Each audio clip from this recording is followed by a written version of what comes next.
Muchas gracias. Entonces, nuevamente gracias por acompañarme y renuevo mi agradecimiento a Inés Viñuales y en su nombre a la Fundación Ortega por esta oportunidad de tener estos tres encuentros que, relativos a los temas que hemos seleccionado a propósito de la obra de Ortega.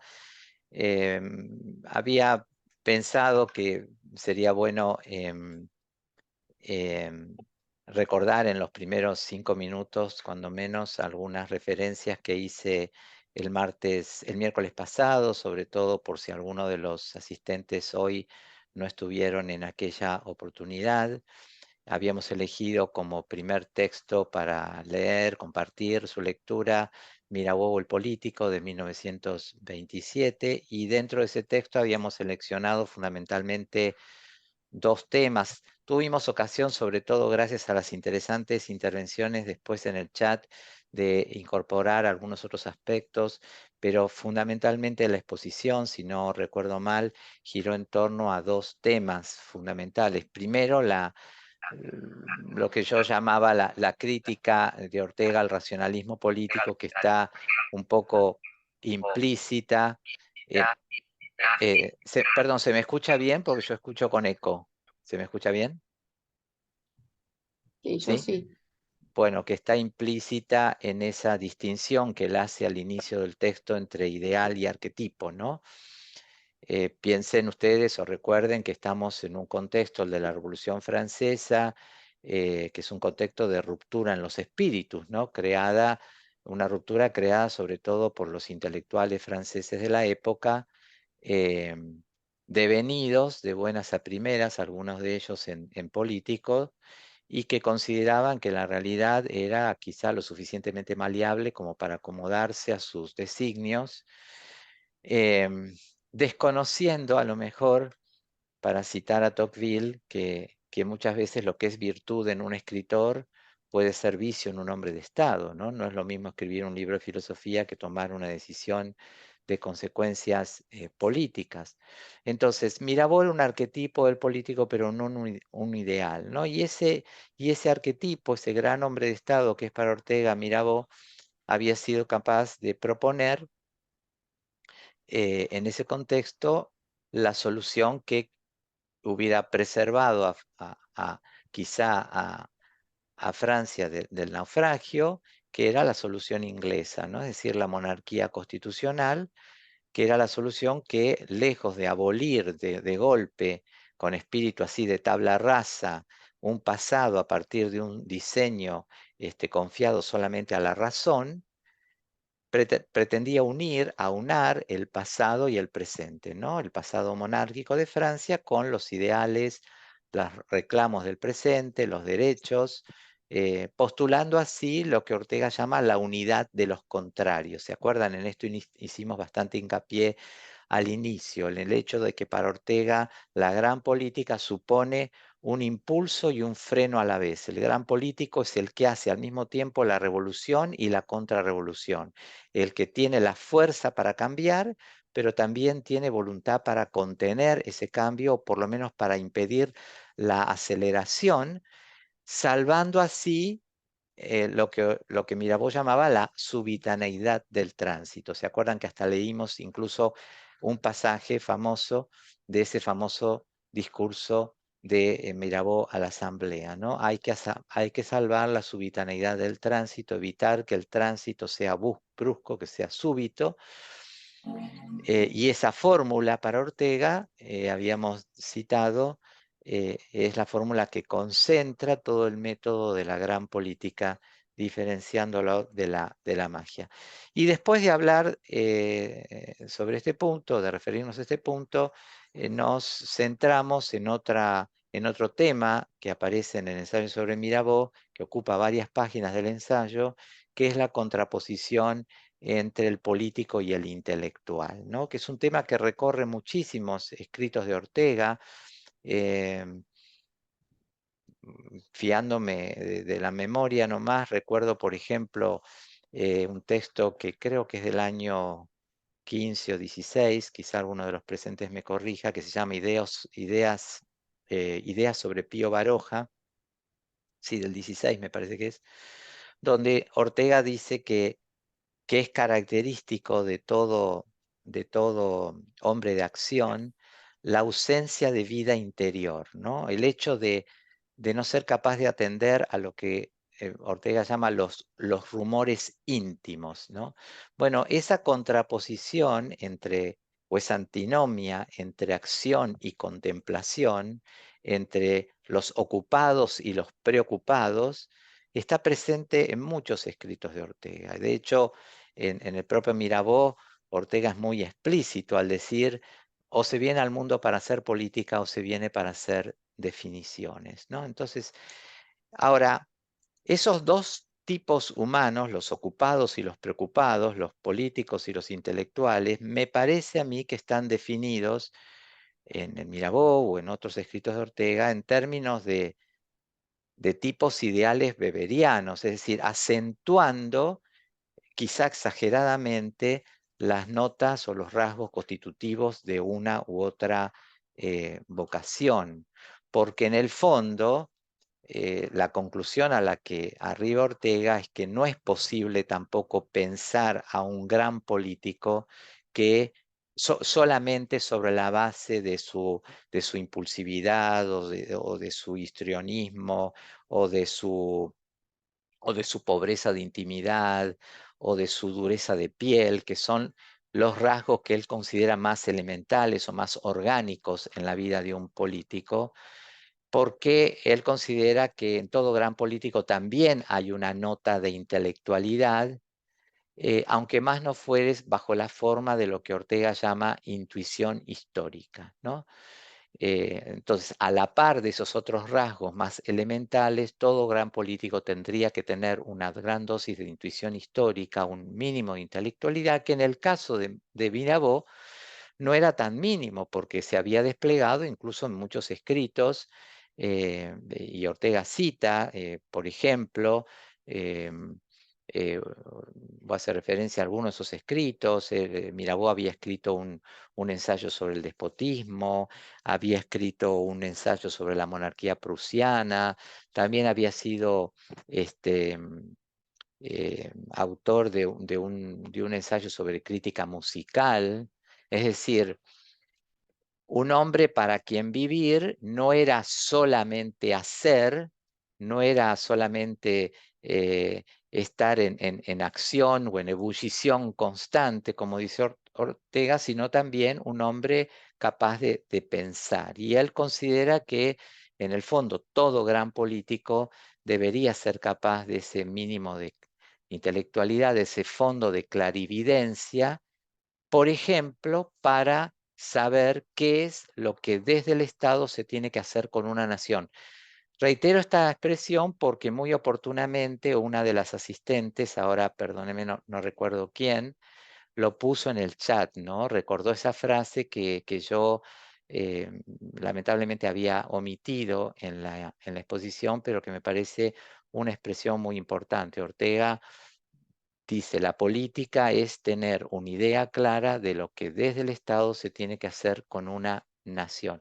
Expresión esta última que eh, me sirve de puente, si se quiere, de trampolín para ingresar al tema que nos va a ocupar hoy, ¿no? Entonces, a propósito de esta distinción entre el político y el intelectual, me parece que lo que nos está diciendo Ortega es que más allá de que podamos trazar en términos de tipos ideales esta antinomia, políticos e intelectuales, a la hora de la verdad no sería posible pensar en un gran estadista que no fuera en parte también intelectual o que no supiera prever su acción con un cierto grado de contemplación, ¿no?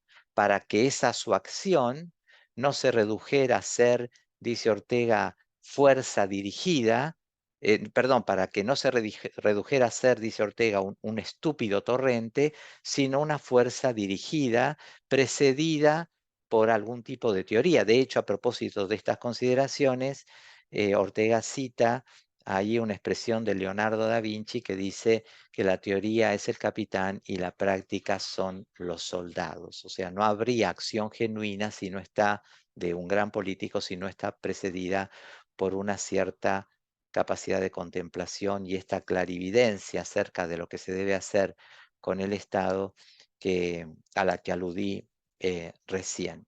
Bueno, y a propósito de esta distinción entre político y intelectual, es que tuvimos unos minutos para hacer algunas consideraciones sobre la propia biografía de Ortega como un intelectual que bajó al ruedo y que en algunas instancias decisivas de su biografía ingresó en la política, ¿no? Y citamos, si no recuerdo mal, el caso de la agrupación al servicio de la República en el año 31, que tuvo una corta existencia, pero en la cual Ortega pudo desplegar esa su preocupación por los destinos de su país. Pero claro, ahí, al indagar en la propia biografía de Ortega, em, planteamos que sus escritos sugieren una cierta alternativa, por así decirlo, entre considerar que el intelectual Ortega ingresa en política eh, en diversos momentos de su vida a impulsos de lo que podría considerarse un deber, o sea, no por vocación política, sino por deber, por la exigencia de las propias circunstancias, o bien considerar que ese compromiso con su tiempo y con la realidad circundante que lo obligó a tomar partido, por ejemplo, a ser miembro del Partido Reformista en su juventud, del que había fundado Melquiades Álvarez, no obedece tanto al llamado del deber, sino a su propia concepción de la vida humana como compromiso, ¿no? Em, em, por ejemplo, si uno repara en la lectura del manifiesto de la agrupación al servicio de la República, bueno, ahí parece sugerir que ese compromiso obedece al deber, ¿no? Ahí dice en un párrafo muy bonito desde su factura literaria que cuando la historia de un país fluye dentro de la normalidad, bueno, parece lícito que cada cual viva entregado solamente a su oficio y a su vocación, pero cuando las papas queman, es decir, cuando llegan tiempos de crisis profunda, cuando se rompe la normalidad, cuando se deciden los destinos de un país y tal, ya ahí sería obligatorio, dice Ortega, obligatorio salir de la profesión y ponerse sin reservas al servicio de la necesidad pública. Pero si uno hace el balance y compara otros textos donde Ortega se refiere a esta cuestión, la cuestión del compromiso del intelectual, a mí me parece, pero por supuesto que esto es algo discutible, eh, que para entender genuinamente el compromiso intelectual de Ortega, desplegado en su acción política, en sus intervenciones periodísticas, en sus discursos, etcétera, etcétera, no hay que partir tanto de razones coyunturales, de las exigencias de la realidad que lo rodeaba, sino más bien de un presupuesto básico de su filosofía y un presupuesto que nutre su acción política, que es, como recordábamos la otra vez, el imperativo de salvación de las circunstancias, ¿no? Que él enuncia claramente en 1914 en las meditaciones del Quijote, ¿no? Esta idea de que la vida como aceptación de la circunstancia implica que yo no puedo salvarme si no procuro a la vez salvar mi contorno, ¿no? Entonces, la idea sería que yo no, que hacer política no es una suerte de concesión que yo hago exigido por la realidad, sino que en algunos momentos hago política o me intereso, me comprometo de una manera más activa y no meramente expectante, porque considero que la vida es de suyo compromiso, que la vida es de suyo estar comprometido, engagé, dice el propio Ortega, ¿no? Que la vida es un inexorable, un ineluctable, un constitutivo estar de antemano engagé, dice Ortega, ¿no? Comprometido.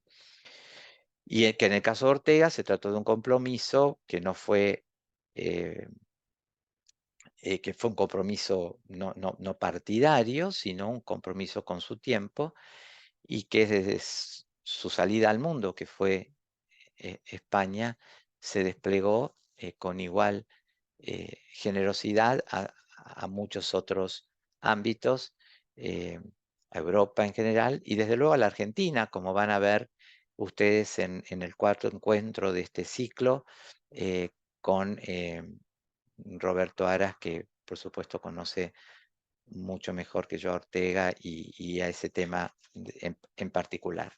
Pero bueno, el propósito de hoy, perdón si me extendí un poquito en ese recordatorio de lo que vimos la otra vez, el tema pensado para hoy era España invertebrado, la lectura que habíamos elegido, que es una obra que se publica en mayo del año 22, eh, que tuvo un rotundo éxito, tanto que a los pocos meses se publicó una segunda edición, pero cuya portada, curiosamente, llevaba el año 21, ¿no? Por eso hay toda una discusión con respecto a esto. De hecho, estando Inés presente, lo recordará, el año pasado discutimos esto sobre cuándo hacer alguna actividad recordatoria de esta efemérides, ¿no? Si en el 21 o el 22, porque la obra se publica en el 22, pero la tapa dice 21. Bueno, esta suerte de interrogante se termina de elucidar a lo mejor cuando uno lee una carta que en el año 37, cuando Ortega se resuelve definitivamente a aceptar que la obra sea traducida, eh, cosa que no había aceptado hasta entonces, en una carta que le escribe a su traductora al alemán, que se llamaba Helen Weil, le dice, eh, le dice, por cierto que la fecha de publicación de España Invertebrada es el año 21, porque en ese año empezó a publicarse en El Sol de Madrid, ¿no? O sea, al igual que ocurre con Mirabeau, España Invertebrada como libro o el ensayo Mirabeau es el resultado de una serie de entregas en periódico, ¿no? Como ocurre con muchas otras obras de Ortega, incluso La rebelión de las masas, ¿no? Entonces, eso es el problema en cuanto a la fecha. Como libro aparece en el año 22, pero el año 21 empieza a darse a conocer bajo la forma de entregas de periódico sucesivas en el diario El Sol.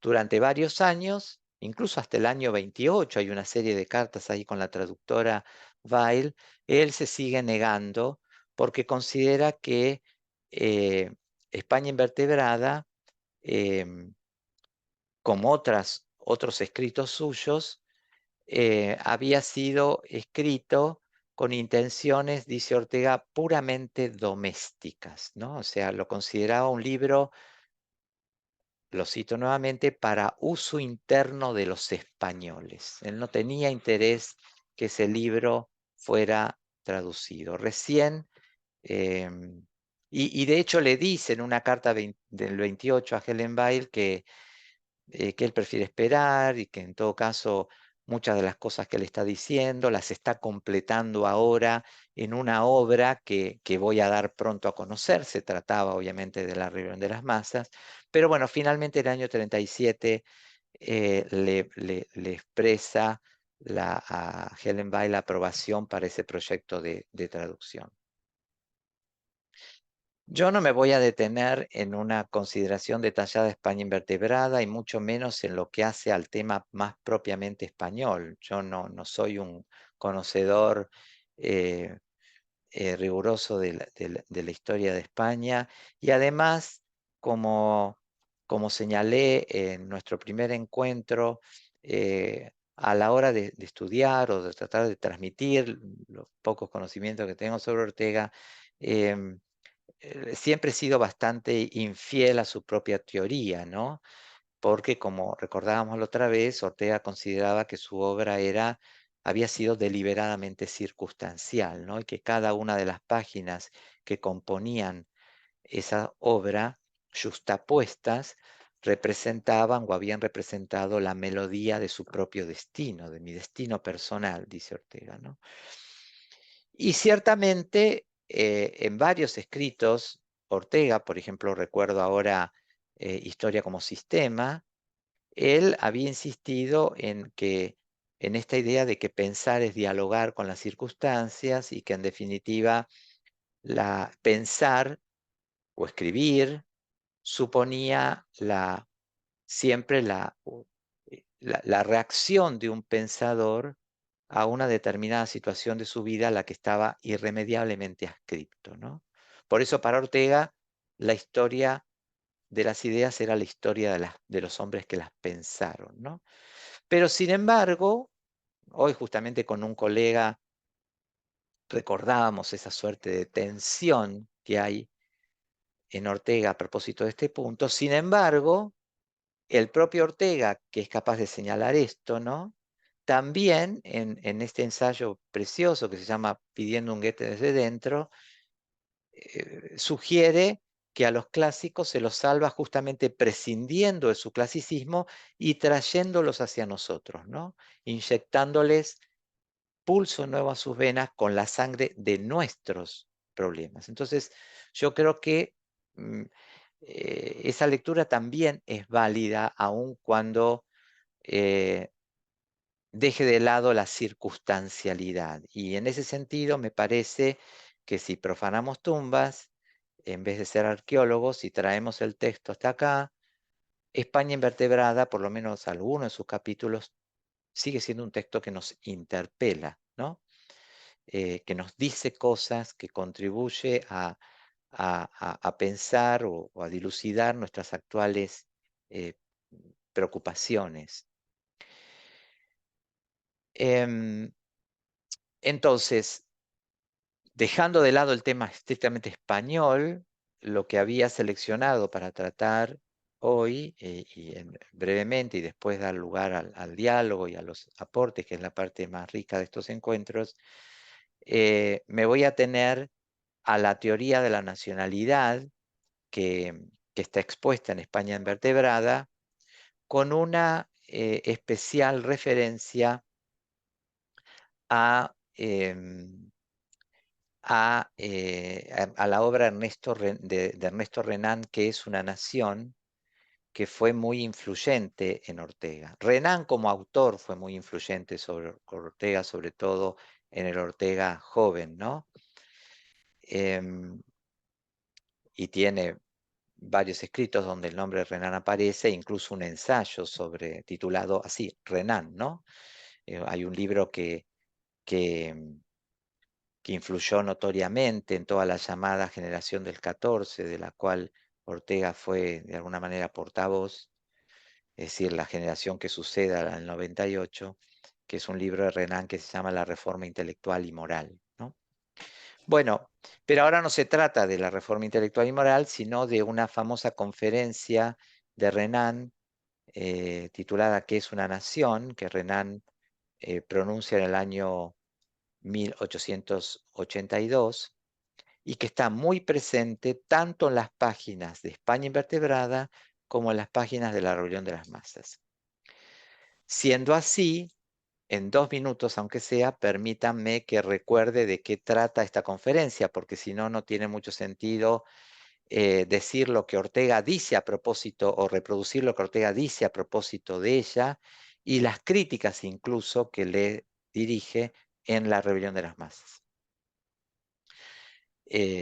La conferencia de 1882 Renan, que es una nación, reconoce varios años detrás, la famosa guerra franco-prusiana y todo el debate en torno a los territorios de Alsacia y de Lorena. Es una conferencia donde Renan lo que hace es descartar, rechazar la idea de que una nación se pueda definir sobre la base de alguno de estos 5 criterios. Los menciono rápidamente: la raza, la lengua, la religión, los acuerdos comerciales y las fronteras naturales. Es decir, con esta conferencia, Renan está discutiendo con lo que podríamos llamar su contexto discursivo, ¿no? Es la época en que surge la geopolítica, Ratzel, etcétera, la idea del Lebensraum, del espacio vital, la idea de las fronteras naturales, ¿no? Es la época en que algunos teóricos, Gobineau en Francia, por ejemplo, Wagner en Alemania, eh, Chamberlain después en Inglaterra, empiezan a hablar de la superioridad de la raza aria.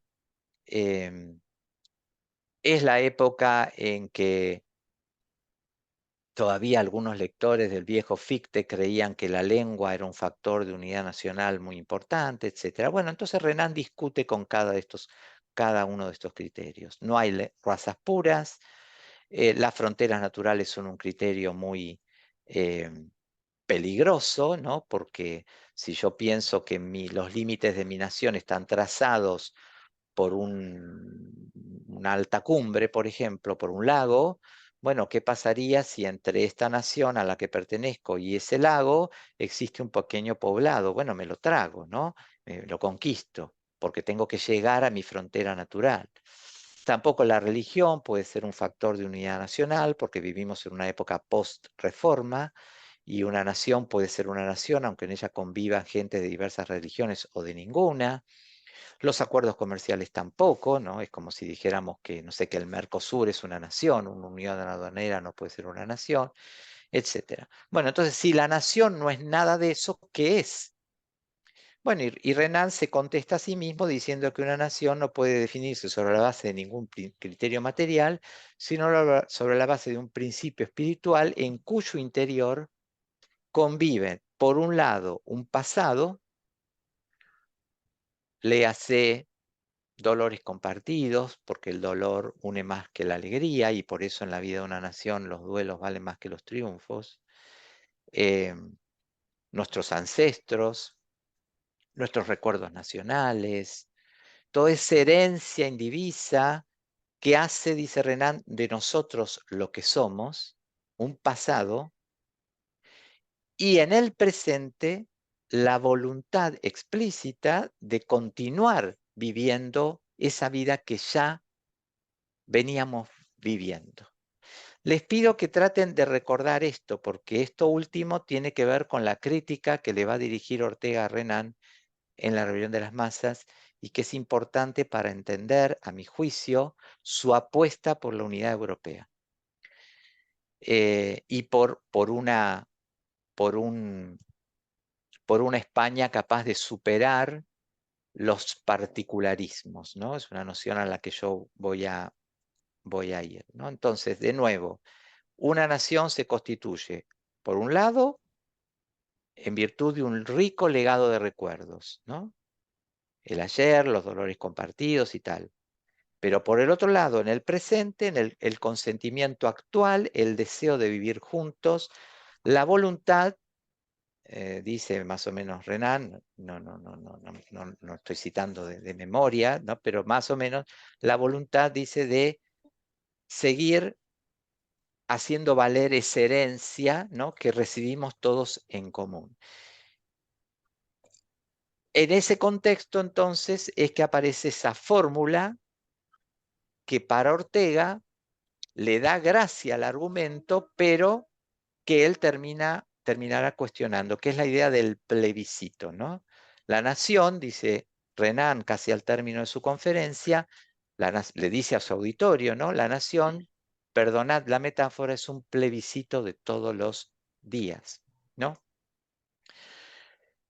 Eh, es decir, la nación, por un lado, decide un futuro, pero también la nación decide la perpetuación, la conservación de un pretérito, porque ese plebiscito lo que plebiscita es la voluntad de seguir viviendo una vida que ya vivíamos en común. Y esto es lo que, como veremos, es lo que va a cuestionar Ortega. Bueno, España invertebrada, antes de citar a Renan, empieza en realidad citando a otro autor, el famoso historiador alemán Theodor Mommsen, que en su libro Historia de Roma había definido a una nación como un vasto sistema de incorporaciones. La historia de toda nación, dice Mommsen, y sobre todo de la nación latina, que es la que estudia Roma, es un vasto sistema de incorporaciones. Fórmula que para Ortega supone no solamente estudiar eh, eh, el presente de esa nación, sino también su caída, ¿no? Su auge y su caída, su periodo decadente, ¿no? Y para Ortega, esta idea de incorporación no debía ser entendida como una mera dilatación de un grupo inicial, por ejemplo, una familia que se va ampliando, sino que debía ser entendida como la organización de distintas comunidades preexistentes que van conformando de a poco una estructura nueva.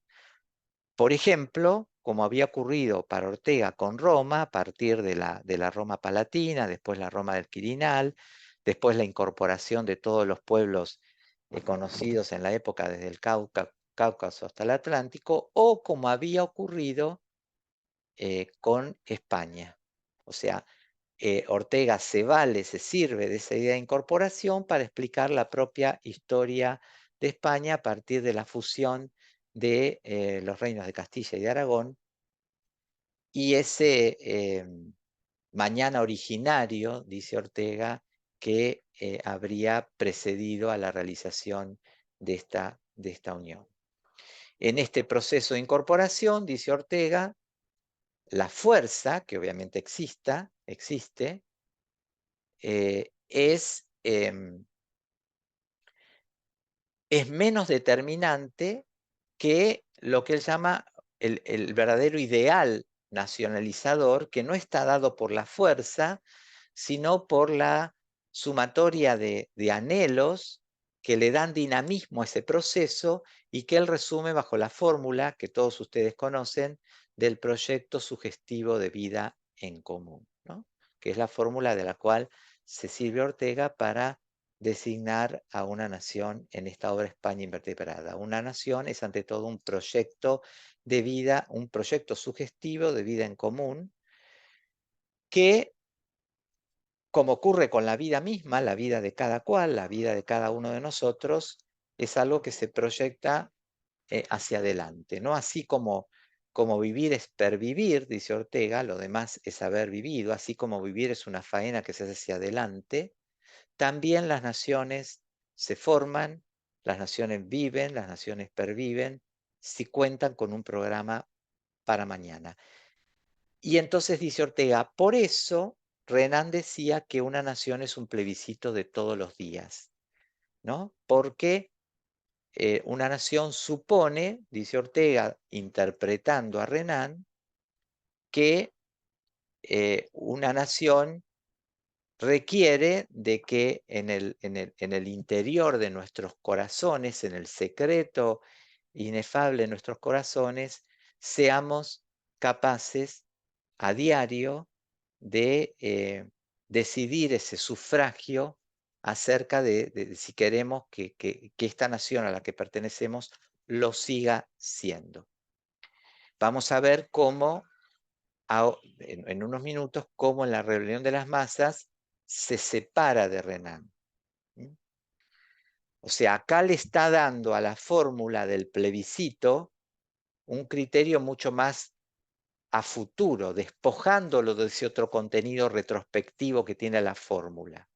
No sé si soy suficientemente claro, pero me importa insistir en este punto porque no sé por qué razón eh, muchas veces cuando se habla de Renan o se enseña en los cursos de Historia de las Ideas, esta famosa conferencia, se la suele asociar a una concepción más propia de la época de la Revolución Francesa, donde la nación es despojada de cualquier ingrediente pasado y se la define en función de un futuro. Por ejemplo, el famoso gran padre, la llave de la Revolución Francesa, que fue este famoso pensador Emmanuel Sieyès, definían a la nación como un cuerpo de asociados. Y si ustedes reparan el término, la palabra asociado, que aparece en la fórmula del contrato social de Rousseau, es una palabra que nos desarraiga, ¿no? O sea, es una expresión como diría Len Finkielkraut, nos define más por nuestra humanidad común que por nuestra procedencia común. Porque yo me puedo asociar con cualquiera de ustedes, con Diego, que hace años que no veo, qué gusto verte, Diego, o con Santiago, Raúl, Macarena, Inés, quien fuera, aunque a lo mejor no tengamos una misma lengua de origen o una misma procedencia étnica o lo que fuera, porque lo que nos une es una voluntad deliberada, consciente, ¿no? El querer. ¿Mm? Para todos los hombres del mundo que quieran habitar el suelo argentino, dice nuestro preámbulo. Eso es una concepción más voluntarista de la nacionalidad. No sé por qué razón, les decía, muchas veces cuando se cita esta idea del plebiscito, cuando se habla de una concepción plebiscitaria de la nacionalidad, se la asocia con una idea muy voluntarista, que no requiere, como una idea de nación política, que no requiere de ninguna base histórica o cultural previa. Bueno, Ortega parece interpretar así a Renan en España invertebrada, ¿no? O por lo menos parece subrayar este costado más voluntarista del plebiscito, ¿no? Esta idea que me proyecta hacia adelante, independientemente de la vida que hayamos tenido en común o no en el pasado. Por supuesto que Ortega escribía esto en un contexto de una España muy afectada por una enfermedad que a la cual él le da nombre, que es la enfermedad del particularismo, ¿no? Eh, ¿Qué quiere decir esto? ¿Qué es particularismo en Ortega? Bueno, bajo ese rótulo, él habla, inscribe los separatismos territoriales u otras tendencias secesionistas, que eran todos síntomas de un proceso de desintegración que eran todos expresiones de una enfermedad mucho más general, más endémica, a la cual llama el particularismo. Entendiendo por esta expresión a la fragmentación que se produce en la vida de cualquier sociedad cuando las partes de un todo, dice Ortega, las partes de un todo pretenden vivir como todos aparte. Esa es la expresión que resume esta idea. Hay particularismo cuando las partes de un todo pretenden o quieren vivir, no me acuerdo cómo dice, como todos aparte. Es decir, separadas, trátense de comunidades regionales, trátense de entidades subnacionales, como se las llaman ahora, provincias, trátense de clases sociales, de profesiones, de partidos políticos, de gremios, de iglesias, eh, de un poder central fragmentado. O sea, hay particularismo cuando cada uno se encierra, dice Ortega, cada parte de una sociedad, cada clase, cada sector, cada gremio, cada iglesia, cada profesión, se encierra en el reducido horizonte de sus preocupaciones y cuando carece, por tanto, de la sensibilidad necesaria para sentirse parte de un agregado mayor, ¿no? Para sentirse interdependiente con otros grupos sociales. Entonces Ortega ahí se pregunta cómo hacer renacer esa corriente de solidaridad que él encuentra que no existe en su España, y justamente porque no existe, están estos episodios de acción directa, una España convertir en un mero conglomerado, dice Ortega. Bueno, y la respuesta que él se da a sí mismo es que solo es posible mantener o encender nuevamente esa corriente de solidaridad cuando cuando existe una, em, un proyecto de vida en común, cuando existe una idea incitadora y cuando en cada una de esas partes disgregadas existe, dice Ortega, sensibilidad táctil, ¿no? Sensibilidad táctil es la, la expresión que usa, cierta elasticidad, cierta capacidad de salir de ese repliegue a la ciudadela interna, como diría Isaías Berlín, y poder juntarme con los demás siendo consciente de la importancia y de los resultados que pueden eventualmente desprenderse de ese mutuo aprovechamiento. Entonces, em, lo que se requería era dejar de vivir como compartimentos estancos y tratar encerrado de manera hermética cada uno en su profesión, dentro de sí mismo o en su comunidad o en su clase o lo que fuera, y tratar de apostar por ideales que sean capaces de trascendernos y tratar de ser capaces de sentir una mayor curiosidad por lo que acontece en la vida de otro. A mí me parece que esta, esta idea, que bueno, obviamente no puedo precisarla con el alcance o la sutileza con que lo hace Ortega, pero que esta idea me parece que es muy interesante, sobre todo en un contexto como el nuestro, ¿no? Con tantas grietas y en un país tan corporativo por lo demás, ¿no?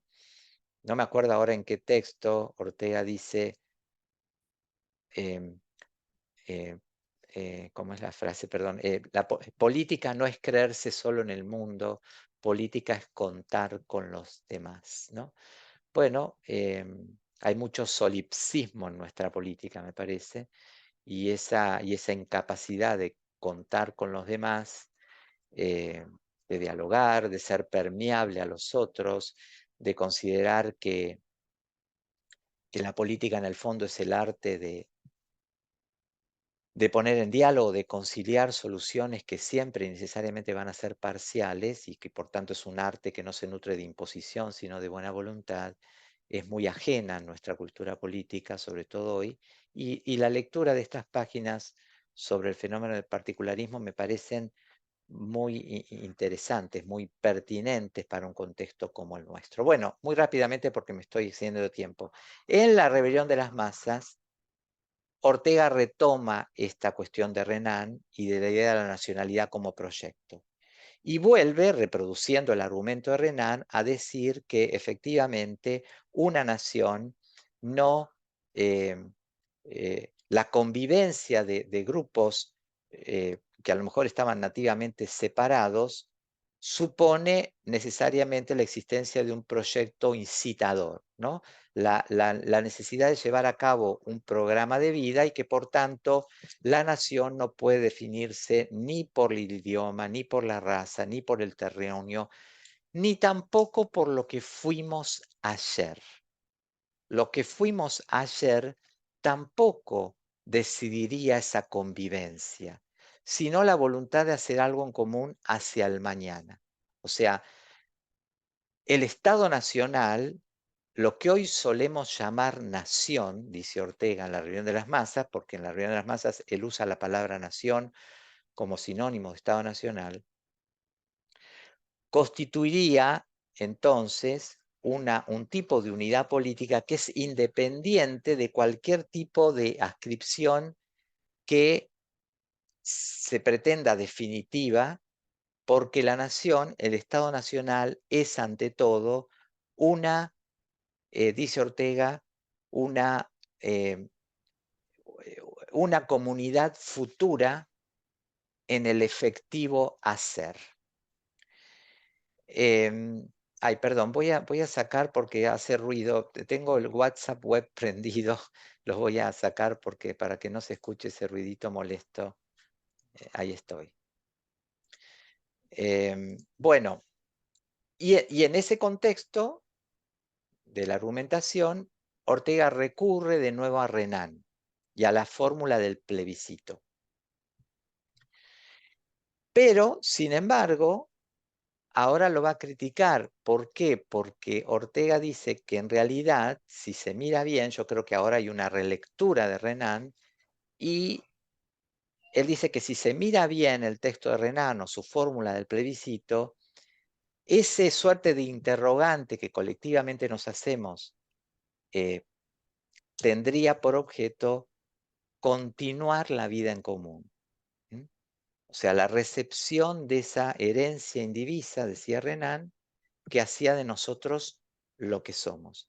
Siendo así, esa fórmula ahora a Ortega le parece arcaizante, porque él dice, en definitiva, eh, ese plebiscito tiene un carácter arcaizante, tiene un carácter retrospectivo, porque ese plebiscito serviría a los fines de definir una nación ya hecha, pero no a los fines de decidir una nación que recién está empezando a vivir en presente eso que, eso que mirado desde hoy ya es un pasado, ¿no? Entonces, la fórmula de Renan no sirve a la hora de definir, dice Ortega, una nación in statu nascendi, ¿no? Es decir, la nación, antes de poseer un pasado en común, tiene que pensarse, tiene que soñarse, tiene que quererse, tiene que proyectarse. Y basta con que tenga ese proyecto de sí misma para que esa nación exista, aunque, aunque la ejecución de ese proyecto se malogre el día después. Claro, al ver despojado de ese componente pasado, uno se puede preguntar ¿por qué? ¿Por qué Ortega hace una nueva vuelta de tuerca en el argumento de Renan y realza todavía más ese carácter futurista, ¿no? Esa apuesta hacia el mañana? A mí se me ocurre, pero por supuesto cualquiera de los presentes me puede corregir, que esa intención de subrayar la dimensión de futuro que tiene la fórmula del Renan tiene que ver con la prédica constante de Ortega y sobre todo en esos años finales de la década del 20, por una España que fuera capaz de superar todos los exclusivismos, todos los particularismos que la venían desgarrando como país desde hacía mucho tiempo, y al mismo tiempo con la propuesta hecha en la reunión de las masas y en el epílogo para ingleses de la unidad europea, ¿no? Esta propuesta que suponía que sin destruir lo peculiar de cada nación europea, esa Europa pudiera, en vez de desgarrarse en una nueva guerra, o en vez de desgarrarse en conflictos nacionalistas, pudiera tener una aspiración común superadora, para lo cual contaba con la ventaja de que esa Europa había preexistido a las naciones europeas, ¿no? El hecho de que había, Ortega cita una famosa fórmula de Montesquieu, que en un francés horriblemente pronunciado como el mío, dice que Europa era une grande nation composée de plusieurs, ¿no? Una gran nación compuesta de muchas. O sea, Ortega creía que em, eh, bajo el fondo, en el fondo de esa, em, de los distintos países o naciones europeas, había un fondo común que se había creado sobre todo en tiempos del Sacro Imperio y que permitían soñar con una Europa una en el futuro, ¿no? Sin, por supuesto, sin hacer desaparecer a las naciones, ¿no? Esa idea está metafóricamente planteada en una obra posterior cuando Ortega habla de Europa como enjambre, ¿no? Muchas abejas, pero un solo vuelo. Europa como enjambre, muchas abejas, pero un solo vuelo. Y bueno, tanto en la reunión de las masas, les decía, como en el espíritu para ingleses, está esta idea de Europa concebida como una vasta sociedad con un fondo de valores compartidos que habían precedido en el tiempo a las diversas naciones europeas, em, y él considera que a eso había que apostar em, para evitar que Europa se siguiera desgarrando a sí misma. Esta idea de la Europa común reaparece en el año 49 en una famosa conferencia que él pronuncia, que se llama Meditación de Europa, donde Ortega insiste en esta idea de que las naciones europeas han llegado a un momento en que solamente pueden salvarse si logran superarse a sí mismos como naciones, es decir, si consiguen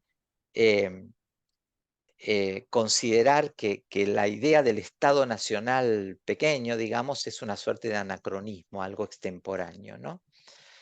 Pero, curiosamente, en este texto, Meditación de Europa, Ortega, quizá olvidándose de sus concepciones a Renan, de sus objeciones a Renan, propone una nueva mirada sobre la nacionalidad donde vincula nuevamente el elemento pasado o el presente, ¿no? Él dice, bueno, efectivamente, o sea, efectivamente una nación está continuamente creándose, eh, hay una dimensión de futuro, hay una dimensión de empresa, pero también hay una dimensión de pasado. En definitiva, si se mira bien, dice Ortega, una nación es pasado y empresa a la vez, es decir, voluntad de futuro o una acción combinada, podríamos decir, de voluntad de futuro, pero también de historia,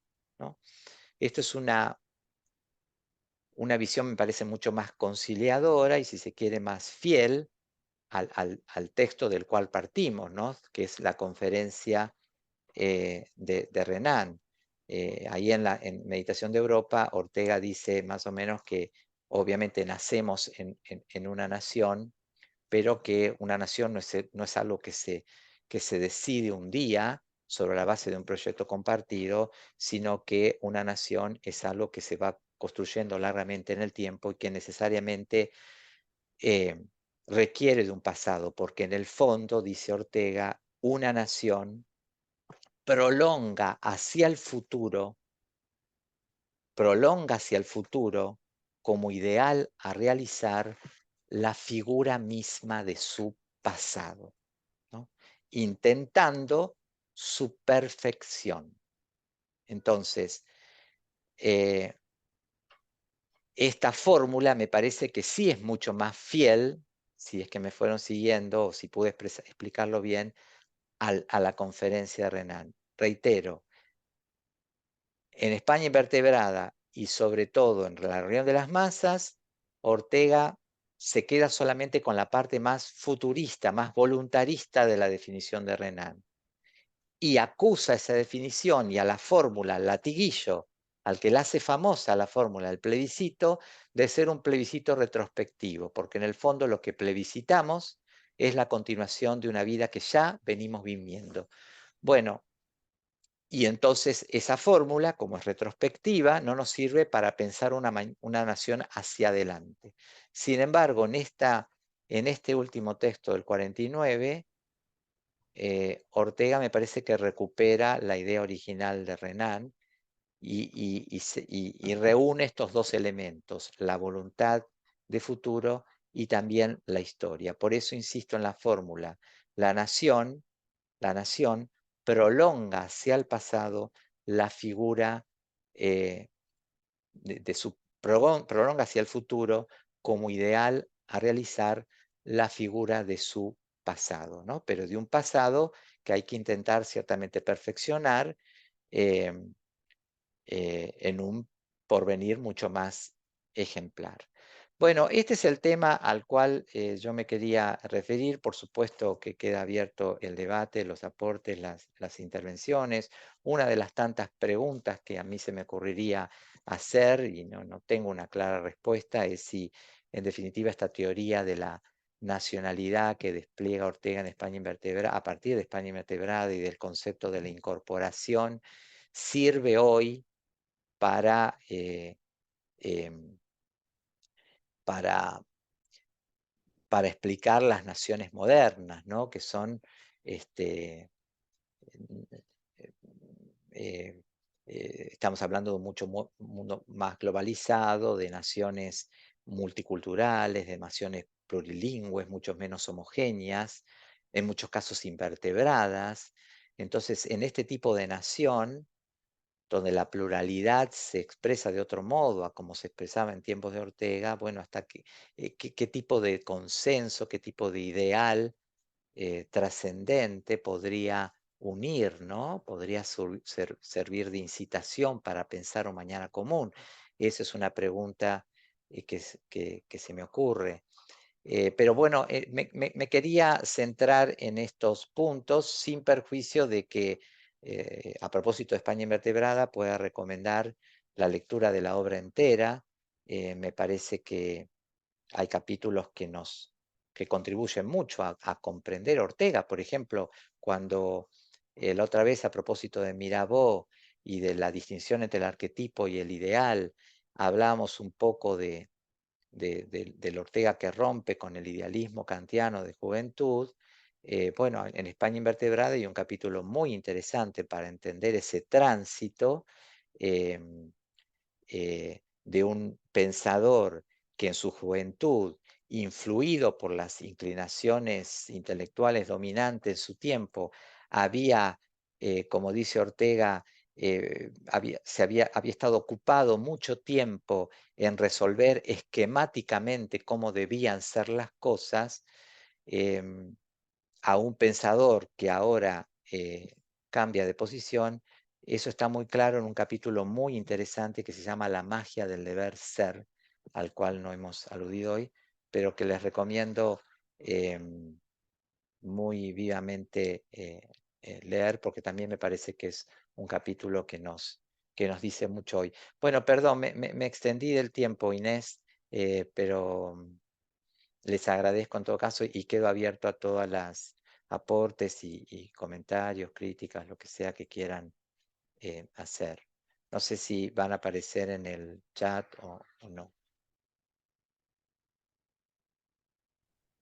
o si no, con teléfono abierto. A mí me generaba inquietud y si podrías explicarte un poquito más el tema de los particularismos, que digamos, con esta idea también de la idea que referís de Renan y las características que pone Renan y que Ortega no las reconoce, pero luego vuelve a ellas. ¿Podrías explicar un poquito más cuál serían los puntos diferenciales entre lo que él sostiene como particularismos y estos rasgos de identidad de nación? Porque, digamos, todo esto que venís mencionando a mí me lleva a reflexionar sobre la España actual, ¿no? Y sobre, actual no digo de esta semana, digo de estos últimos 30, 40 años, ¿no? Si pudieras concretar un poquito más. Bueno, como decía antes, a mí me parece que la idea de particularismo no, cuando Ortega habla de particularismo, no está hablando solo o exclusivamente de separatismos regionalistas, sino que, por supuesto que está presente el tema, obviamente. Eh, el fenómeno del particularismo es mucho más general, porque él expresamente dice que es un fenómeno que afecta no solamente a una nación que se desintegra porque hay particularismos regionales, ¿no? Que no se conciben a sí mismos como parte de una unidad mayor, llámese España, sino que ese fenómeno se encuentra también al interior de las clases sociales, de las Mm, profesiones, de los grupos militares, del propio poder central, cuando no hay una unidad común de mando, por ejemplo, cuando está partido el poder. Eh, bueno, como vos sabés, a mí me gusta mucho Tocqueville, ¿no? Y hay una expresión de Tocqueville en el antiguo régimen de la Revolución que para mí, no quiero hacer comparaciones aventuradas, pero para mí tiene mucho aire de familia con lo que Ortega entiende por particularismo. Y esa expresión en Tocqueville es individualismo colectivo. ¿Mm? Ajá. O sea, no es un individualismo de individuos, ¿no? Individualismo para Tocqueville es una enfermedad política, es un vicio político, no es un vicio moral. Un vicio moral puede ser el egoísmo. El individualismo es un vicio político. Vos podés ser no egoísta, podés ser una persona muy generosa, pero sin embargo sos individualista desde el punto de vista en que la Francia del 19 asignó esta palabra, que quiere decir que sos una persona que te replegás en tu vida, tus asuntos, tu profesión, reducís tu mundo a tu familia, a tu empresa, a tus negocios, y te mostrás indiferente a, al conjunto de que sos parte, ¿no? Y considerás que todas las cosas comunes son cosas que, bueno, de las que se tiene que ocupar un señor llamado gobierno, pero que no son cosas que te incumban, ¿no? Ese es el fenómeno que algunos politólogos españoles llaman con la expresión, acá no se usa tanto, pero creo que en España sí, desafección pública, ¿no? Em, El individualismo colectivo sería eso, pero no entendido en términos individuales, sino de grupos, ¿no? Eh, corporaciones, pongamos, ¿no? Y me parece, por eso decía que en un país tan corporativo como el nuestro, yo lo siento muy cercano a ese argumento, ¿no? Donde cada uno tira para su lado, defiende sus intereses, piensa para sí, se encierra en su grupo, en sus intereses y nada más. Em, en el horizonte sus preocupaciones, ¿no? Eh, no sé si estoy respondiendo o me perdí algo de la pregunta, Inés, pero eh, creo que lo No, no, interesante sí, para nosotros de la expresión particularismo, ¿no? Esa idea de vivir como todos aparte en vez de parte de un todo, eh, tiene que ver con una idea que es aplicable en cualquier país que eh, em, tenga delante sus ojos el fantasma de la fragmentación, de la disolución social, ¿no? sí, Eh, sí, claro, pero por eso, lo que me parece de interesante el argumento es que Ortega expresamente dice que él no se está refiriendo solamente a la cuestión vasca o esto, no, está hablando de un fenómeno que trasciende la cuestión de la identidad nacional y que va a algo que tiene que, a un fenómeno que se expande en todos los ámbitos de la sociedad, y por eso él habla de una enfermedad endémica, ¿no? mm, Eh, un fenómeno mucho más general. Eh, sí, no me acuerdo si usa la palabra fragmentación, pero sí me acuerdo que dice que este fenómeno se aplica a las profesiones, a los partidos políticos, a las iglesias, al propio poder social, a los grupos militares, que tiene unas páginas dedicadas a eso, etcétera, ¿no? Cuando no hay sensibilidad para la interdependencia social, dice Ortega. claro, explicable de esa manera. Creo que en el chat hay también un comentario A ver, similar a esto que espera. venías a... eh, sí, bueno, muchas gracias por el comentario. Exactamente. Bueno, eh, Ortega no se refiere solamente a este tipo de regionalismo, aunque sí le hace lugar en la obra, pero de nuevo, lo que me parece interesante para nosotros, leído desde acá, es que ese término trasciende y se aplica a otras esferas de la vida en sociedad. Una pregunta, Enrique, ¿cómo te va? Sí, ¿cómo Diego. estás? España trató de articular el particularismo con la unidad, claramente con la Constitución de 1978, que respeta ciertas esferas de autonomía, las autonomías españolas, incluso distintas según las distintas regiones de España, porque no es la misma la que tiene el País Vasco, Cataluña u otras regiones con menor grado de autonomía. Digamos, pareciera que hay una articulación que permite salvaguardar cierto particularismo o cierta autonomía de mayor o menor grado, que incluso en un estado plurinacional, como han existido el Imperio Austrohúngaro u otros, donde conviven naciones con lenguas diferentes, historias diferentes, religiones diferentes, pasado diferente, una articulación en niveles. Ortega seguramente en su época vería todo particularismo como disgregador, pero digamos, yo no sé si en el pensamiento de Ortega, que la verdad que no lo conozco mucho, busca una articulación que salvaguarde ambos aspectos, cosa que es interesante también para el fenómeno de Europa o para cualquier fenómeno supranacional, que tiene que respetar esferas, o sea, no unificar todo y no particularizar todo porque sería desgregador, pero un mix, ¿no? Sí, yo creo que sí. La verdad que en esto, si me meto, voy a patinar un poco porque son lecturas viejas y sinceramente no las recuerdo, pero eh, quizá un texto que podría servir para la pregunta que vos estás haciendo y a lo mejor alguno de los presentes quiere colaborar recordándolo, es uno que se llama La redención de las provincias, que es un texto de la década del 20. Eh, a mí me parece que hay un intento de aunar, como vos decís, una dosis de autonomía, pero igual leído desde hoy, me parece que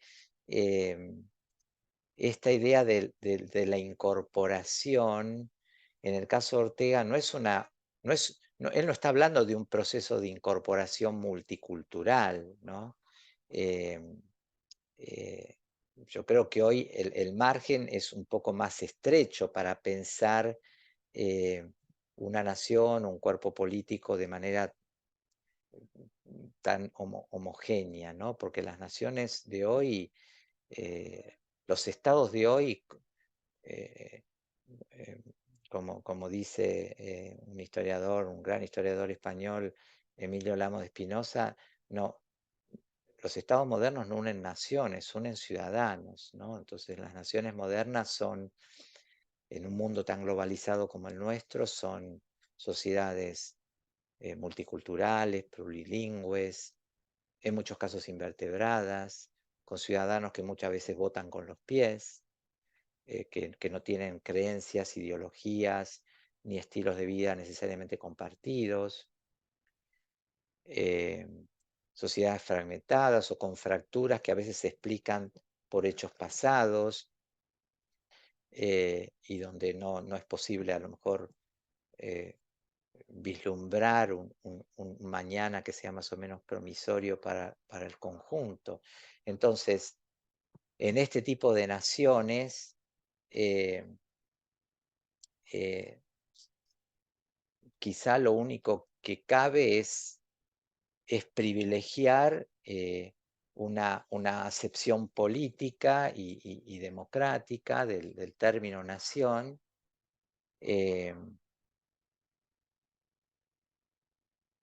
que va a ser culturalmente heterogénea eh, y que por tanto identifique al Estado no con una homogeneidad cultural, sino con el pueblo democrático, ¿no? Porque, insisto, esa fórmula del amo a mí me gusta mucho. Los estados modernos unen ciudadanos, no naciones. Entonces, eh, yo creo que hoy en día habría que ser capaces de separar la lealtad al Estado de la lealtad a las distintas identidades culturales que no tienen por qué considerarse excluyentes y que pueden convivir perfectamente en la medida en que se acepte un consenso democrático común. Por ejemplo, la idea del patriotismo constitucional de Habermas, estoy pensando, ¿no?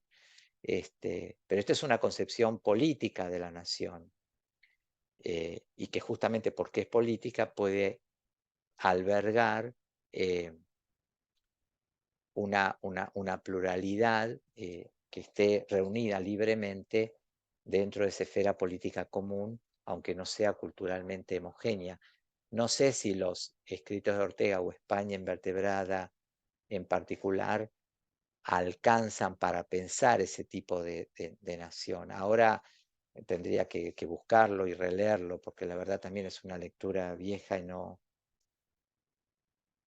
em, yo me dedico más en las últimas décadas a la teoría política del siglo XVIII y XIX, pero gracias a Inés vuelvo de cuando en cuando a Ortega, como tengo de alguna efemérides o algún artículo que publicamos en conjunto con Roberto Aras, etcétera, y vuelvo sobre viejas lecturas, pero si no recuerdo mal, hay un prólogo, hay un libro de una orteguiana, una especialista en Ortega española que se llama López, no me acuerdo el nombre,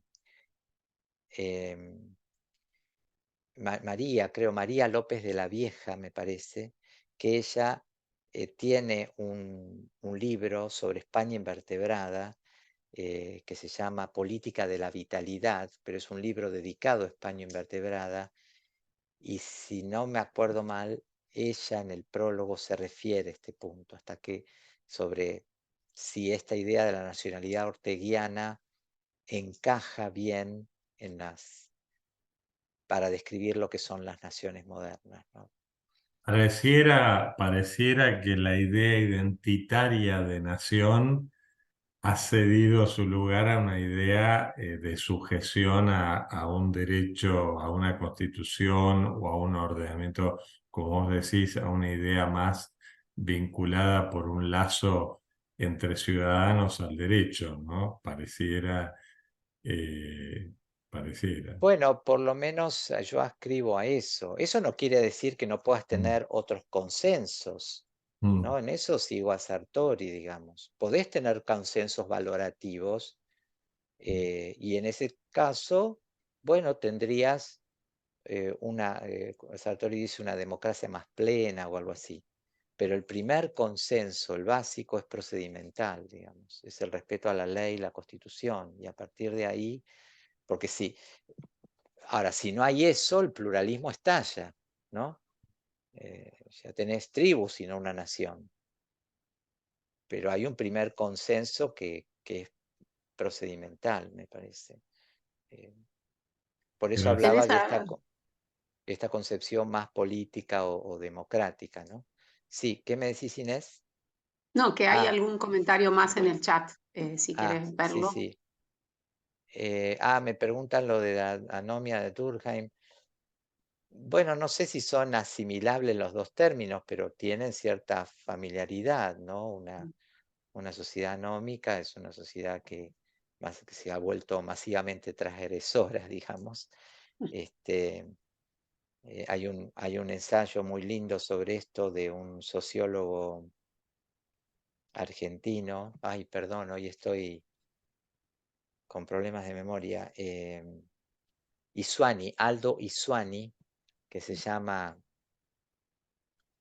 Anemia Estatal, Anomia Social, y que tiene un poco que ver con esto, ¿no? Porque eh, eh, esta especie de conjunción que se produce en algunas sociedades con un estado anémico, hipertrofiado, pero que no cumple sus funciones esenciales, pero por el otro lado una sociedad que se ha vuelto masivamente transgresora, y cuando él describe ese tipo de sociedad que prefiere vivir sin normas comunes, bueno, la descripción sí tiene alguna familiaridad con esta suerte de particularismo, ¿no?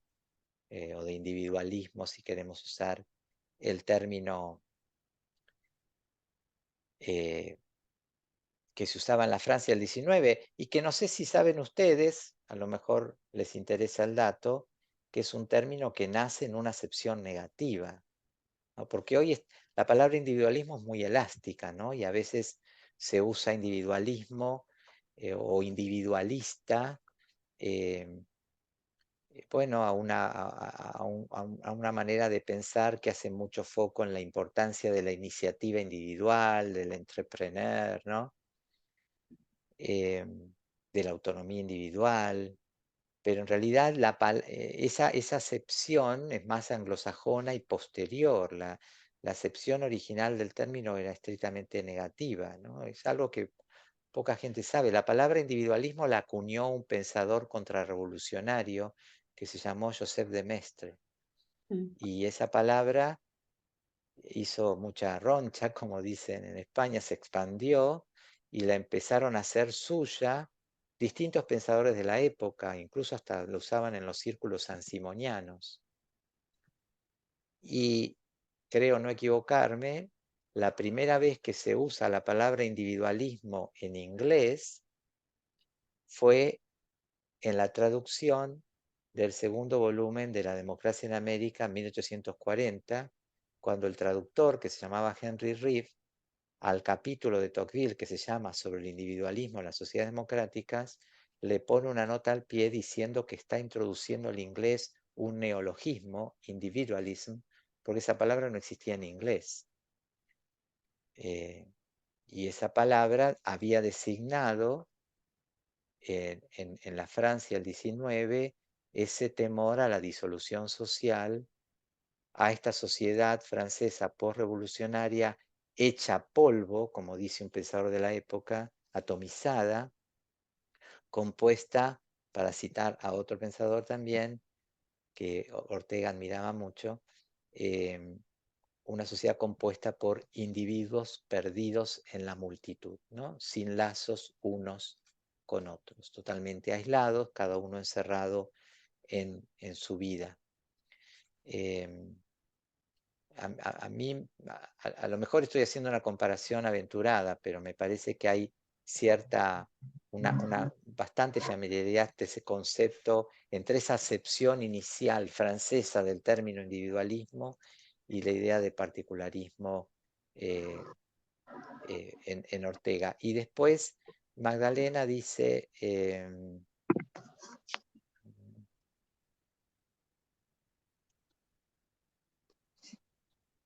bueno, yo no sabía esto tampoco, pero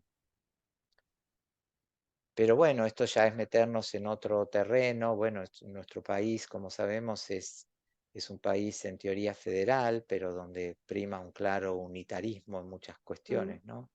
Sobre todo fiscal. El unitarismo fiscal en Argentina hace que los gobernadores muchas veces bajen la cabeza o acepten los dictados del poder central, ¿no? Para recibir recursos.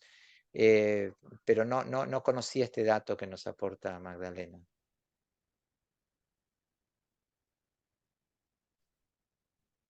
Gabriel, si estás levantando la mano, perdón, no te había visto. Buenas tardes. Me impactó cuando usaste la palabra asociados de Sieyès. La pregunta es si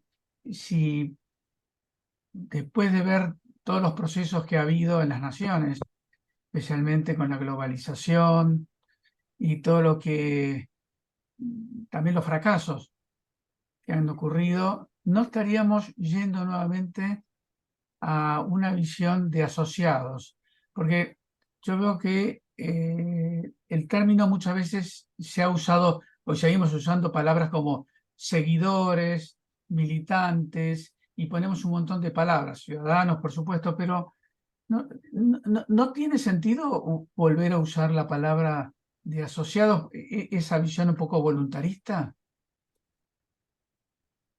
Bueno, quizás sí, es una palabra muy afina a la tradición contractualista y como yo recordaba, incluso está en la fórmula del contrato rusoniano, ¿no? La enajenación de cada asociado con todos sus derechos a la comunidad, ¿no? Es una decisión individual, ¿no? Son individuos ahí, ¿no? Cosa que a veces se olvida, son individuos, es una decisión voluntaria. En Hobbes lo mismo, ¿eh? Son individuos los que están ahí en el cuerpito del soberano en la tapa.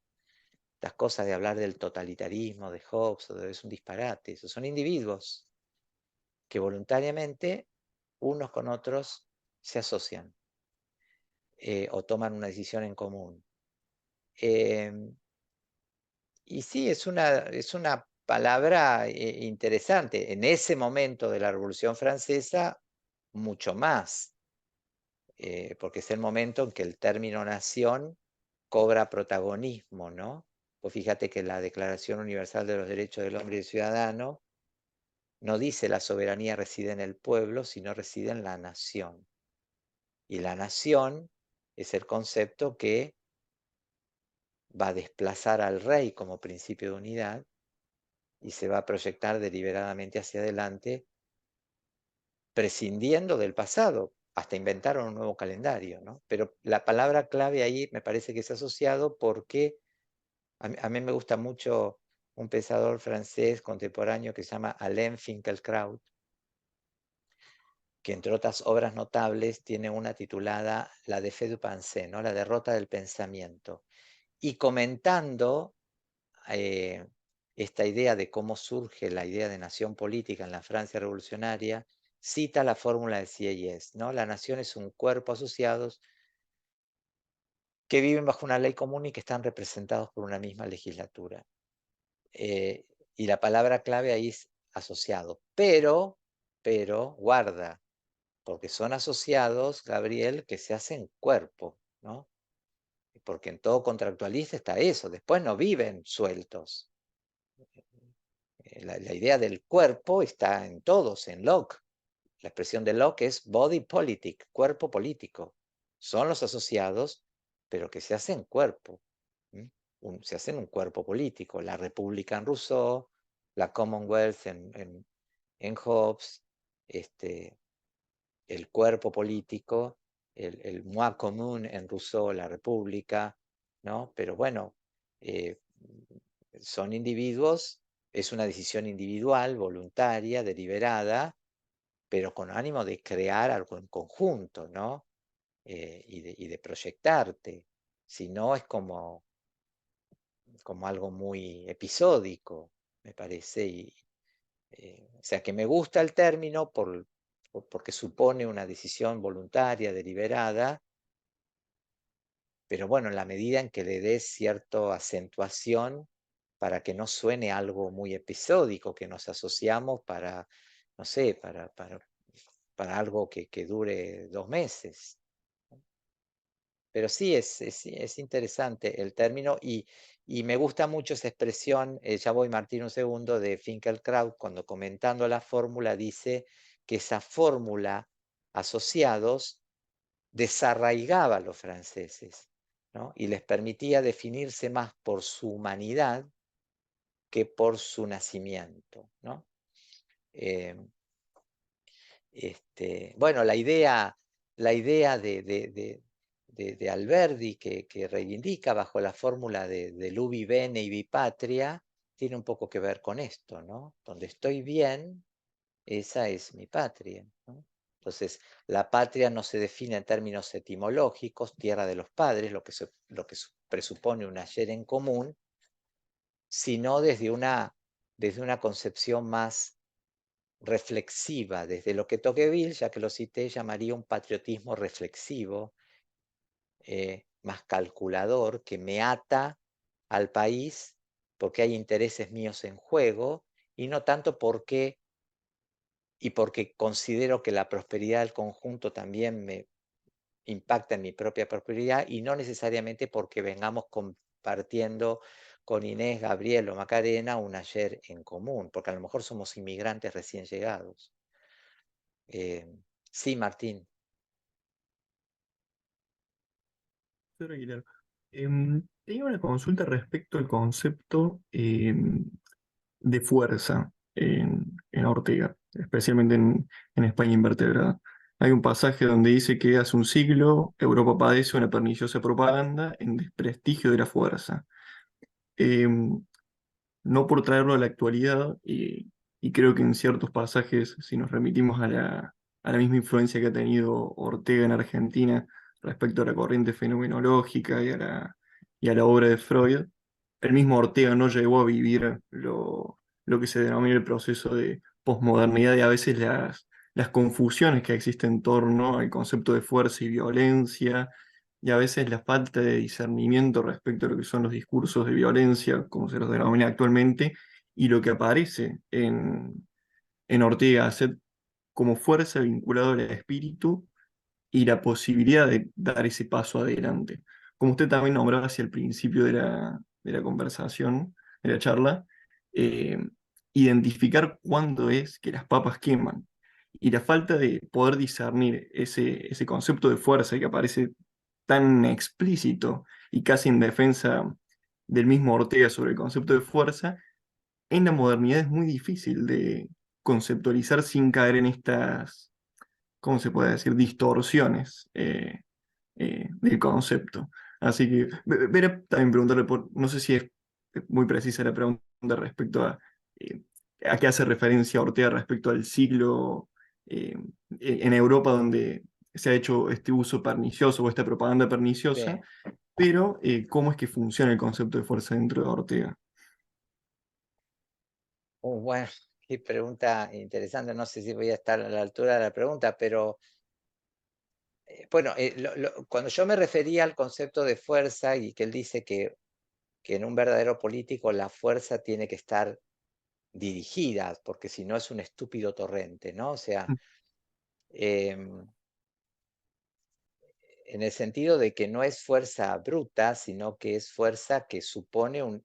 yo me acuerdo que en la reunión de las masas, creo, no sé si alguien me podrá corregir, Ortega dice que el mandar, el mando, es el producto de una exquisita mixtura entre convencer y obligar. O sea que no es solo la imposición, sino también la capacidad de persuasión, ¿no? Que eso es lo que él ve en el relato que nos hace de la historia de Roma. Obviamente que Roma no es que salía y decía, vengan muchachos, vengan, únanse, o sea, se fue tragando a la fuerza, imponiéndose, pero él cree que más allá de la fuerza de esas conquistas, había un proyecto incitador y que esas comunidades, había como una especie de consentimiento, aunque sea larvado, silencioso, en esa adhesión a un proyecto. Esto ha sido muy discutido, ¿no? Porque en realidad, a ver, no es lo mismo pensar la historia de una nación a partir de un centro dominante que va incorporando a la fuerza, por más que sea una fuerza persuasiva, la periferia, que pensar una nación que se construye sobre un principio más republicano de adhesión, donde vos tenés partes que voluntariamente se asocian, como es el caso de la Unión Federal en los Estados Unidos, después de la discusión entre federalistas y antifederalistas en el 87. O sea, la idea de la Unión Federal, por ejemplo, no es lo mismo que la unión sobre la base de un sistema de incorporación, porque en ese sistema de incorporación no hay votos, no es que votás a ver si me incorporo o no, como se votó, como votaron esos 3 estados ahora independientes, eh, cuando voluntariamente habían resuelto que si 9 de ellos decían que sí en sus respectivas legislaturas, cambiaban de forma de estado y pasaban de la confederación a la federación. Entonces, eso es lo que se me ocurre decir, que la idea de fuerza en Ortega es un poco sutil en el sentido de que no es fuerza, necesariamente fuerza, eh, fuerza bruta, no sé cómo decirlo, sino que hay una cierta eh, seducción, cierta persuasión que proviene del hecho de que estás proponiendo algo hacia adelante, por ejemplo, o que te pueda sacar de tu letargo, no sé, o, o que te permita unirte a una comunidad más próspera que la tuya de origen. Pero estoy un poco evadiendo a la respuesta porque no sabría muy bien mucho más que agregarte, Martín. No, no, es excelente lo que responde ahí porque es verdad que, por ejemplo, también aparece bastante Max Weber y Ortega recupera algunas citas de Max Weber respecto a eh, forjar, creo que Ortega nombra así como forjar un ejemplo hacia futuro, como un programa o algo que simbólicamente se va a desarrollar hacia futuro. Es como casi como expresar una intención de dar ese paso adelante. Max Weber también en alguno de sus ensayos escribe y se hace la pregunta de cómo Alemania hacia futuro podría ser esa Alemania que une y que dirige o lidera el Claro, resto de los países de Europa. Sí me parece en claro. el centro de- del Sí, ahí autor en también relación a la nación, pero en el contexto de lo que decís, también se pueden colar las ideas de ejemplaridad y docilidad, que en Ortega ahí son fuertes también, ¿no? Porque la ejemplaridad sin docilidad de aquellos a quienes querés dar el ejemplo es una ejemplaridad también vacía, ¿no? Em, eh, pero bueno, otro tema que aparece también en España Invertebrada, que no hemos tocado, pero si alguno quiere indagar ahí, es que, porque uno cuando piensa en un tema muy caro y muy central en la reunión de las masas, lo digo porque mencioné el tema de la ejemplaridad, que es la definición misma del hombre masa y la distinción entre la vida noble y la vida vulgar. em, Esa vida que se deja llevar por la corriente, que repite en sí mismo un tipo genérico, esas boyas que van a la deriva frente al individuo, al verdadero asceta en el sentido etimológico del término, ¿no? El que hace de su vida un repertorio de, un verdadero entrenamiento, un repertorio de obligaciones, que sería la vida noble.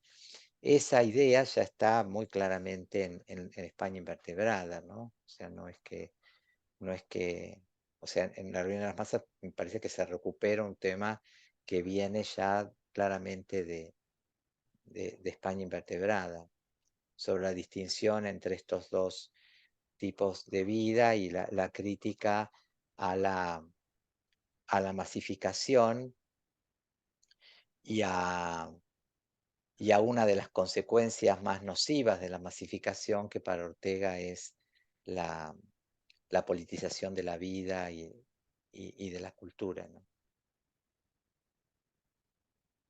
agradezco por su respuesta, profesor. No, Yo por favor, estoy no, recién gracias. realizando, eh, recuperando algunas lecturas y volviendo a introducirme en lecturas principales de Ortega y Gasset, así que Sí. un gusto poder No, participar de bueno, la es un charla. buen ejercicio. A mí, volver a Ortega siempre es un puerto seguro.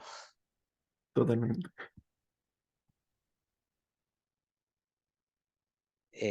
Bueno, no sé si hay alguna pregunta más, comentario. Nos queda una última reunión el miércoles próximo, por lo que toca a mi parte. Después van a tener una reunión con Roberto Ara, donde muchas de estas ideas a lo mejor se van a ver desde otros ojos, ¿no? Desde la Argentina y desde el impacto que Ortega eh, tuvo en Argentina en sus 3 visitas. Pero a nosotros nos queda una reunión. eh, Ahí me voy a apoyar más en la reunión de las masas y sugerí como lectura, que seguramente Inés va a procurar que se les envíe, que es el prólogo para franceses, es decir, para la traducción en francés de la reunión, que es del año 1937, y me voy a centrar en el liberalismo de Ortega, en la evolución de su liberalismo, desde un socialismo temprano de juventud hacia un liberalismo más conservador de madurez, su defensa a la democracia liberal, que son temas, que es un tema que hoy que está tan de moda por razones de dominio público, el liberalismo, conviene tener en cuenta, ¿no? Sobre todo frente a algunas voces que pretenden proclamar o arrogarse un monopolio interpretativo de lo que el liberalismo sea. Yo creo que Ortega ayuda a entender que el liberalismo es una familia de muchas ramas, en cuyo seno, como ocurre en las mejores familias, hay muchos conflictos y disidencias y opiniones encontradas, ¿no? Entonces, reducir el liberalismo a un solo de sus aspectos puede ser bastante peligroso, no solamente en términos terminológicos o conceptuales, sino por otro tipo de consecuencias. Pero bueno, eso lo reservamos para la vez próxima, El miércoles que viene, ¿no? miércoles que viene. Bueno, Bueno, Enrique, muchísimas gracias. Nos seguimos encontrando en el mismo chat. Si querés vos comentar algo más o saludar y no, vamos no, cerrando. nada más, solo bueno que si tienen tiempo leer, creo que hay otro capítulo seleccionado de La Rebelión, pero aunque sea el prólogo para franceses, a mí me parece un Franceses. texto formidable, quizá porque, bueno, yo me siento muy a gusto ahí porque él recupera autores que yo leo y Mm, enseño, como Tocqueville, John Stuart Mill, etcétera, y es muy interesante, sobre todo toda esa parte en que él eh, describe cómo el fenómeno que él está describiendo, valga la redundancia, había sido anticipado por algunos autores del 19, y entre esos autores, bueno, hay algunos que me son muy, como sabes bien, Inés, muy, muy caros, ¿no? Bueno, Sí, los conoces bien también y es una buena, podés hacer una buena, no comparación, pero sí un paralelismo entre ese tipo de pensadores, ¿no? Con Ortega. gracias. Y acá nos están aportando en el chat eh, la, una cita de Ortega de España Invertebrada, donde dice, lo están leyendo todos seguramente, que la fuerza en un proceso de incorporación tiene un carácter adjetivo, ¿no? Que lo que más importa es ese ideal hacia mañana, ese proyecto sugestivo De de vida en vida en común. común. Las naciones, como las personas, viven de tener un programa hacia el mañana, ¿no? Esa idea de que la vida es una faena hacia adelante, que se hace hacia adelante, que vivir es pervivir, que lo demás es haber vivido, todo eso me parece que tiene bastante eh, relación, sobre todo si queremos vincular algunas propuestas políticas o sociológicas de Ortega, algunas de sus ideas políticas, con su propia filosofía. Sí, por supuesto, Carlos, que hoy estuviste callado, pero la otra vez te escuchamos con mucho gusto, y esta cita me parece muy, muy oportuna. A mí me parece que a veces, desde esa hermenéutica excesivamente venerativa en la que se ha incurrido cuando se habla de Ortega, se insiste demasiado en esta pretensión de que todo el pensamiento político, sociológico de Ortega es una necesaria emanación de su filosofía. Y otras fuentes también ahí que él recoge, lecturas, etcétera. Bueno, y acá está explícitamente dicho, o sea, él está acá discutiendo con Renan, ¿no?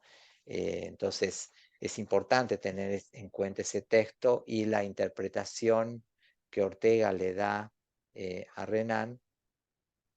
eh, presupone la lectura de ese otro texto, ¿no? Esto quizá lo vamos a discutir un poco la vez que viene. Te robo un minuto más, Inés, porque Ustedes saben que existe una sola edición crítica de la Rebelión de las Masas, que curiosamente la hizo un norteamericano, que se llamó Thomas Mermal. Es muy curioso, así como la única edición crítica de la democracia en América de Tocqueville la hizo un español, que se llama Eduardo Noya, la única edición crítica de la Rebelión de las Masas la hizo un norteamericano, que se llamó Thomas Mermal. Bueno, Mermal, que es un tema que a mí lo planteo y terminamos acá, prometo, porque a lo mejor alguno de ustedes tiene la respuesta para el miércoles que viene. Mermal dice explícitamente, sin atenuantes, sin medias tintas, que es imposible pensar que Ortega pudiera haber escrito La Rebelión de las Masas sin una lectura detenida de La democracia en América de Tocqueville. Y para dar sustento a semejante afirmación, dice que el ejemplar de Ortega de La democracia en América, que él había tenido en sus manos cuando visita la Fundación en Madrid, estaba muy anotado. Pero claro, a mí me sorprende eso, porque en realidad el hecho de que un libro está anotado no me dice nada acerca de cuándo fue comprado, ¿no? O cuándo fue leído. A mí me parece muy extraño que Ortega en el año 28 leyera a Tocqueville, porque a Tocqueville no le leía a nadie. De hecho, el primer libro que se escribe sobre Tocqueville es del año 38, que le escribe un norteamericano que se llama Pearson.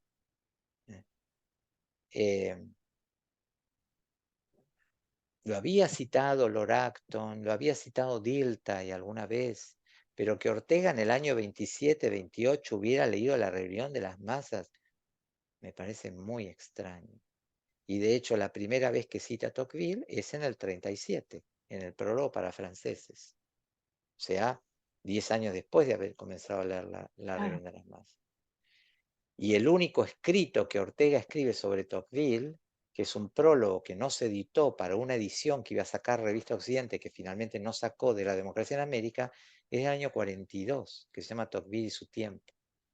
Pero bueno, que Mermal diga semejante afirmación a mí siempre me creó una duda. No sé si Carlos sabrás algo al respecto, pero me parece muy exagerado lanzarse a semejante afirmación con esa sola prueba. Pero bueno, en fin, lo dejamos en todo caso para el miércoles que viene, cuando hablemos un poco del liberalismo de Ortega. Bueno, muchas gracias nuevamente. Perdón Gracias a vos, que Enrique. le robé tiempo. Nos vemos. Gracias, Enrique. Adiós a todos. Hasta el miércoles. Miércoles. Hasta luego.